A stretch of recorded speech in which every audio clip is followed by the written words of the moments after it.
जय जय श्री राम। आप सभी का जीवन मंगलमय हो। समस्याओं से समाधान चाहते हैं। आप सभी चाहते हैं कि आपका सुंदर तन हो, सुंदर मन हो, सुंदर घर परिवार हो, सुंदर संतान हो आज्ञाकारी। तो इस वीडियो को अवश्य देखें। देख करके सहमत हों तो subscribe, like, share, follow, comment करें। इसलिए करें कि इसकी प्रचार प्रसार हो, धर्म के प्रति लोगों का सत्य, धर्म, संस्कार, संस्कृति के प्रति जन जागृति अभियान ये संचार क्रांति बन जाए कि सत्य का सूरज, सत्य का धर्म, धर्मों का सूर्य उदय हो। इसी में सबका हित है, सभी का कल्याण है, सभी की सुंदरता है।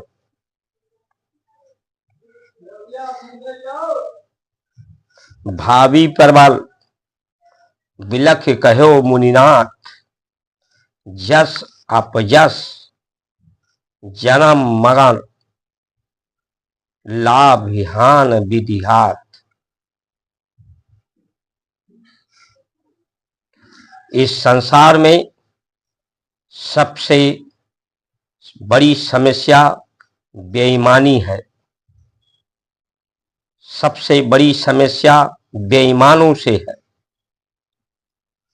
अब ये बेईमान कौन है?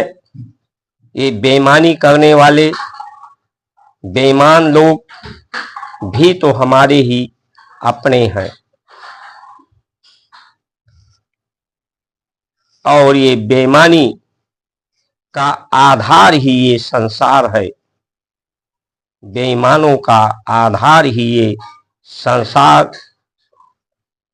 संसार का साधन, सुविधा, पद को प्राप्त करके अपने जीवन को सुखी बनाना चाहते हैं। लेकिन ये अज्ञानता है इनकी। साधन से, सुविधा से, पद से, अधिकार इस पर प्राप्त करके सिर्फ दुविधा पैदा हो सकती है, जीवन में संकट पैदा हो सकती है।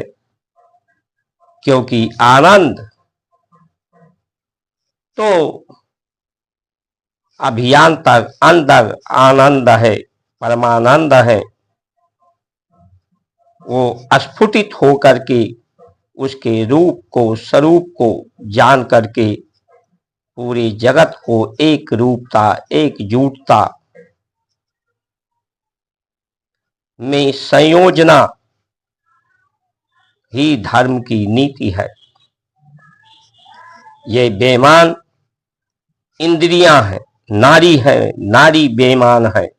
ये नारियां लोगों को बेईमान बनाती हैं। धरती को नारी कहा गया है, जल को नारी कहा गया है, प्रकृति को नारी कहा गया है, इंद्रियों को नारी कहा गया है। जिस तरह से रामचरितमानस में 5 नारियां हैं और सभी की राशि एक है, सीता, सती, सुलोचना, सती, अनुसुईया, सावित्री। उसी तरह से हर मनुष्य के जीवन में, प्राणी के जीवन में ये 5 नारियां हैं। यही नारियां, क्योंकि धरती तत्व में गुरुत्वाकर्षण का बल है, वो अपने के तरफ आकर्षित कर लेती है, खींच लेती है, धर कर पकड़ लेती है। इसी के कारण धरती का अस्तित्व है। नारी में, जो शरीर से नारी है, उसमें आकर्षण होता है।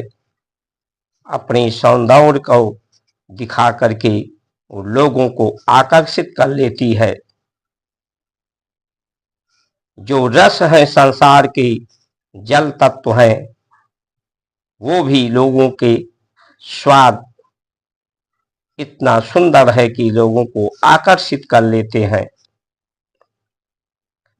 तो ये आकर्षण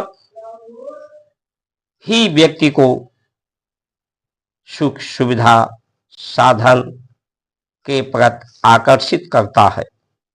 यही क्षुद्रता है, जन्म जाए क्षुद्रता। जन्म की अवस्था सबकी क्षुद्र की होती है। इस क्षुद्र की अवस्था किसी की ना रहे, सब सवर्ण बने। संस्कार संस्कृति संस्कार के द्वारा तब दो शब्द आए ब्रह्मा जी को जब ज्ञान कि मैं कहाँ हूँ, किस लिए हूँ, तो दो शब्द उन्हें सुनाई पड़ा, तप, ता और पा। तप के माध्यम से जल को तपा दिया जाए तो शुद्ध हो जाता है। इसी को कहा गया ढोल गंवार शूद्र पशु और नारी इस सब ताड़ना के अधिकारी।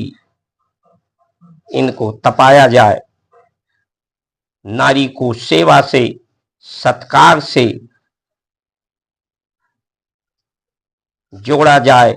सेवा सत्कार सहयोग संवेदना भी तप है, दान भी तप है।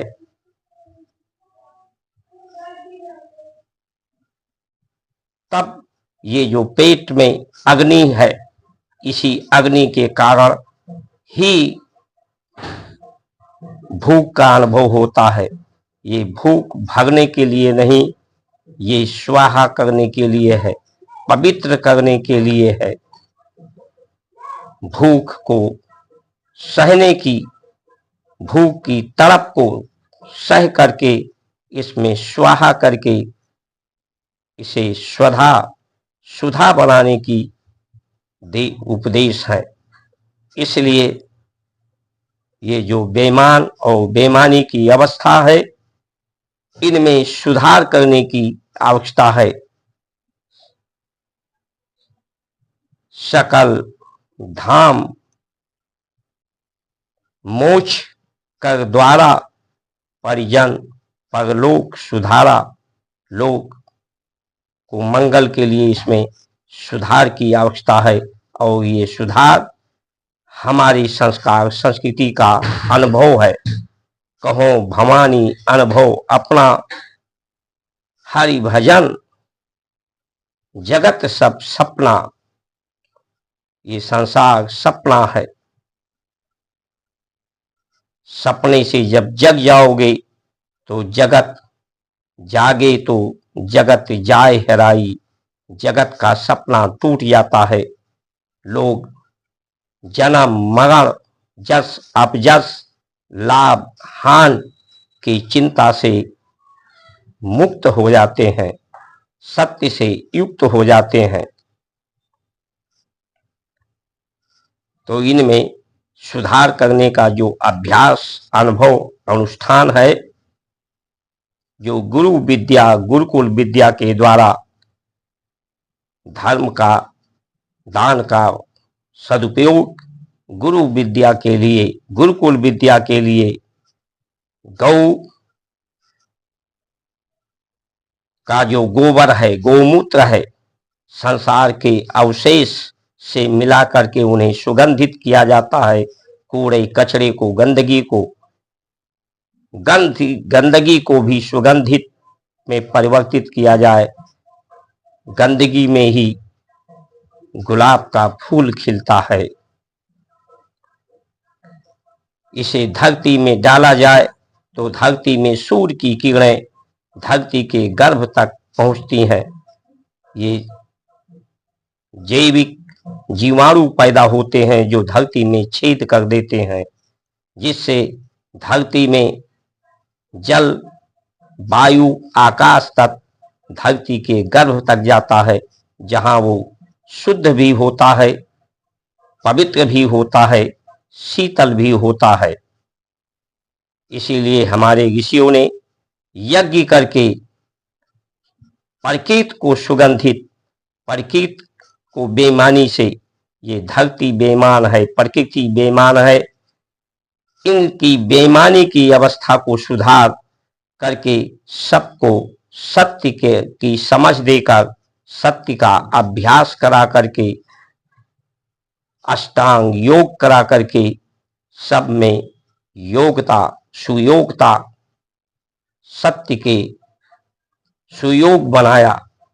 लेकिन जो अधिकार करने वाली बात है, करने वाले, जब ये शरीर भी आपका नहीं किसी के द्वारा दिया गया है, ये शरीर, ये व्यवस्था भी किसी के द्वारा आपको दिया गया है, ये जीवन भी आपको किसी के द्वारा दिया गया है, तो इस पर आपका अधिकार कैसे हो सकता है?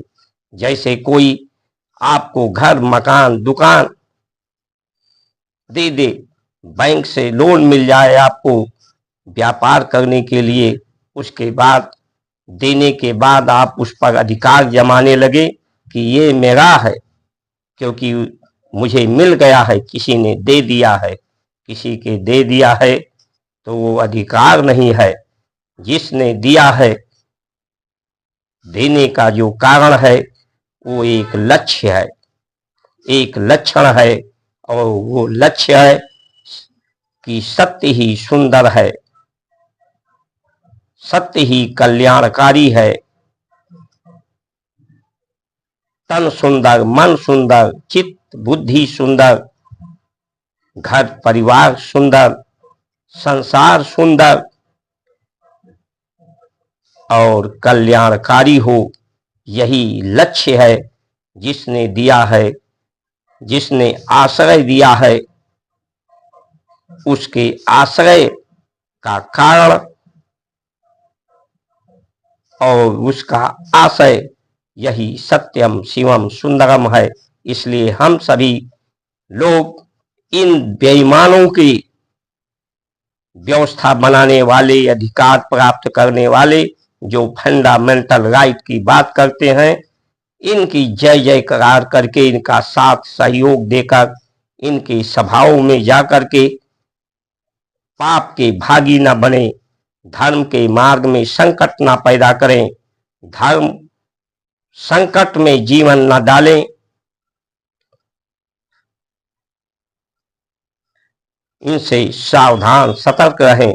डिबेट होती है तो ऐसे लोगों को बार बार डिबेट टीवी चैनलों में बुलाया जाता है, जो धर्म के नाम पर विवादास्पद हास्यास्पद बयान देते हैं, जिनको धर्म की समझ नहीं, धर्म के प्रति ईमानदार नहीं, धर्म के प्रति जिम्मेदार नहीं, और जो जिम्मेदार नहीं होता है वो कायर होता है, वो मूर्ख होता है।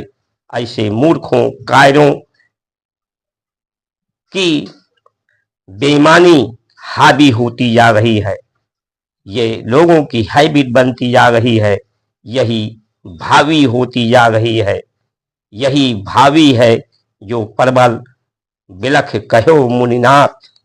ये भावी भूत और भविष्य को बर्बाद कर देती है, जीवन को बर्बाद कर देती है।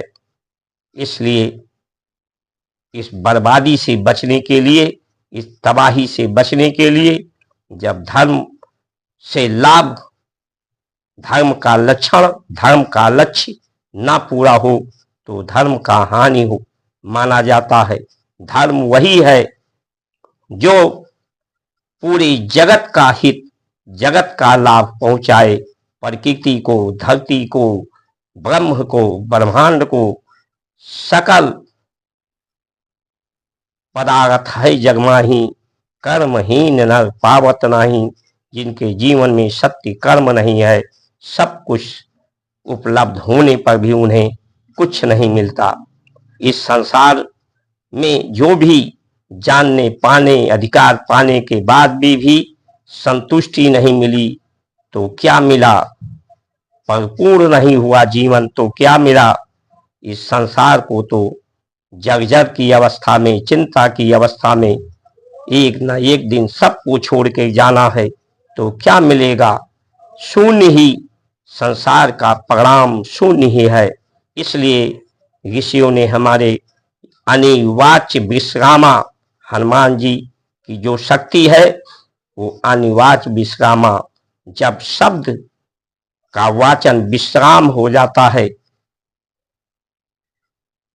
जब मृत्यु मरणासन अवस्था आती है तो लोग अवाच जाते हैं, अनिवाच हो जाते हैं। उनका भूख प्यास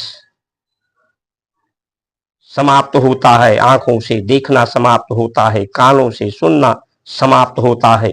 तब उन्हें सत्य का ज्ञान होता है। तब वो रोते बिलखते हुए संसार को पीड़ा सहते हुए छोड़ते हैं, लेकिन सुधार करने की उनके पास समय नहीं होता। तो यही हमारे ऋषियों ने अष्टांग योग से समाधि अनिवाच विश्राम का उपदेश अभ्यास अनुष्ठान दिया है कि जीवन रहते ही अपने बुराइयों गलतियों बेईमानी को सुधार लें, ताकि जीवन पूर्ण काम हो, जीवन से हंसी खुशी संतुष्ट होकर के इस संसार का परित्याग करें। भावी पीढ़ी के भरोसे विश्वास पर छोड़कर। इन्हीं वचनों के साथ आप सभी का सुमंगल कामना करते हुए जय श्री राम।